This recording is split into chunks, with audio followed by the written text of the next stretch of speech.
Hello दोस्तों, जय हिंद। दोस्तों, आज हम एक बहुत ही सेंसिटिव, बहुत ही बड़े मुद्दे पर बात करने जा रहे हैं, जिसको लेकर इस समय पूरे सोशल मीडिया पर धमाल मचा हुआ है कि आखिर क्या मजबूरियां थी कि मोदी सरकार ने सीज़ फायर के लिए तैयार हो गई। इसके लिए विभिन्न वीडियोस, विभिन्न चीज़ें आपको सामने परोसी जा रही हैं।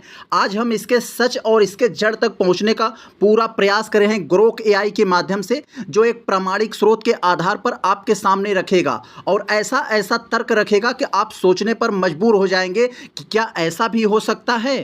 तो चलिए हम लोग अपने इस सवाल का बहुत ही बेहतरीन ढंग से एक एक पॉइंट पर नज़र डालते हैं और आपके सामने सत्यता के साथ रखते हैं, बहुत ही प्रामाणिक तरीके से रखते हैं कि आखिर मोदी सरकार ने सीज़ फायर के लिए तैयार क्यों हो गई, क्या दबाव था, क्या मजबूरियां थी। तो चले हम अपने इस सवाल का एक छोटा सा इंट्रोडक्शन देखते हैं, उसके बाद एक एक पॉइंट पर हम लोग आगे बढ़ते हैं।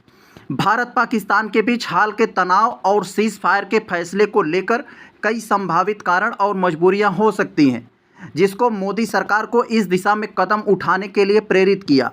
हालांकि इस मुद्दे पर कोई आधिकारिक और स्पष्ट सरकार का बयान उपलब्ध नहीं है, लेकिन विभिन्न स्रोतों, विशेष रूप से एक्स पर मौजूद पोस्ट और उपलब्ध जानकारी के आधार पर निम्नलिखित कारणों का अनुमान लगाया जा सकता है।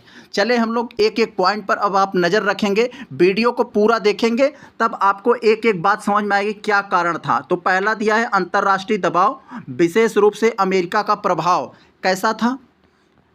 कई एक्स पोस्ट का दावा किया गया है कि अमेरिकी राष्ट्रपति डोनाल्ड ट्रंप व अन्य वैश्विक शक्तियों के दबाव में भारत ने सीज़ फायर का फैसला लिया।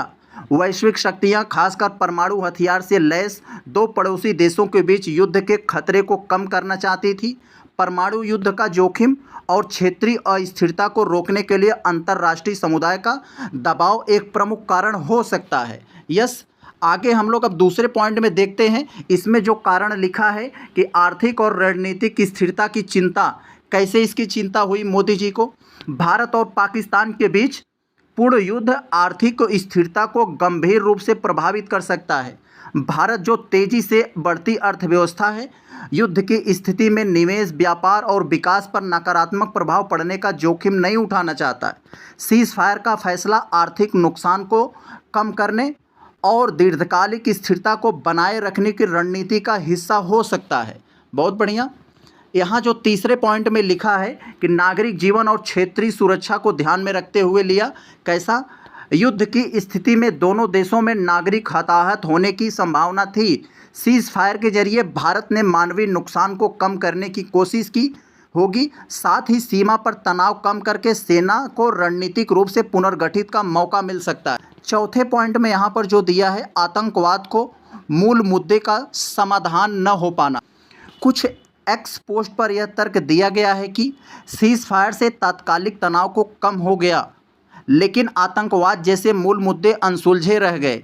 सरकार ने शायद यह माना कि युद्ध से तत्काल कोई ठोस परिणाम नहीं निकलेगा और कूटनीतिक या अन्य तरीकों से इन मुद्दों को हल करना बेहतर होगा। बहुत अच्छा। आगे यहाँ पर जो पाँचवें पॉइंट में इसका तर्क दिया है कि आंतरिक और राजनीतिक दबाव कैसा रहा होगा। एक्स पर कुछ यूजर्स ने दावा किया है कि सीज़ फायर का फैसला सरकार के लिए राजनीतिक रूप से नुकसानदेह हो सकता है, क्योंकि जनता और सेना में इसे कमज़ोर रूप में देखा जाना तुरंत सीज़ फायर को गलत माना गया। हालांकि सरकार ने शायद यह माना कि लंबा युद्ध देश की छवि और आंतरिक स्थिरता को, एकता को प्रभावित कर सकता है। कुछ पोस्ट में यह उल्लेख किया गया कि फैसला द्विपक्षीय होने के बजाय तीसरे पक्ष के दबाव में लिया गया, जिससे जनता में नाराज़गी है। बहुत बढ़िया। यहाँ पर जो छठवां और मेन सबसे दिया है, सैन्य रणनीति और भविष्य की तैयारियां कैसी थी, इसको लेकर जो फैसला लिया गया। इसमें लिखा है कि कुछ यूजर्स का मानना है कि भारत ने सीज़ फायर इसलिए स्वीकार कर लिया क्योंकि युद्ध के लिए पूरी तरह से तैयारी न थी। यह केवल चुनावी लाभ के लिए सर्जिकल स्ट्राइक जैसे कार्रवाई तक सीमित रहना था। यह भी संभव है कि भारत ने भविष्य के लिए अपनी स्थिति को मजबूत करने के लिए समय लेने का फैसला ले लिया है। यस, कंक्लूजन में देखते हैं कि क्या बात है इसमें।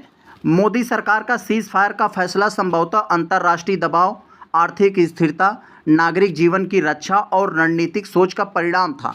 हालांकि यह फैसला विवादास्पद रहा क्योंकि कई लोगों का मानना था कि यह तुरंत लिया गया और आतंकवाद जैसे मूल मुद्दों को हल नहीं करता। यह भी ध्यान रखना जरूरी है कि एक्स पोस्ट में व्यक्त विचार व्यक्तिगत राय हो सकते हैं और ज़रूरी नहीं कि वे पूर्ण सत्य हों।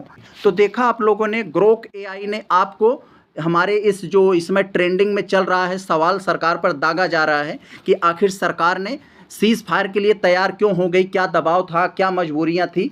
तो सबसे पहले हम आपको क्लियर कर दें कि हम किसी भी युद्ध के पक्ष में नहीं हैं, क्योंकि जिसका बेटा, जिसका भाई, जिसका पति बॉर्डर पर गया है उससे पूछिए युद्ध क्या होता है। तो हम सब यही चाहते हैं कि युद्ध न हो। हमारी लड़ाई आतंकवाद के खिलाफ थी और आतंकवाद के खिलाफ रहेगी, और आगे भी हम लोग आतंकवाद के खिलाफ इससे भी कड़े फैसले लेंगे।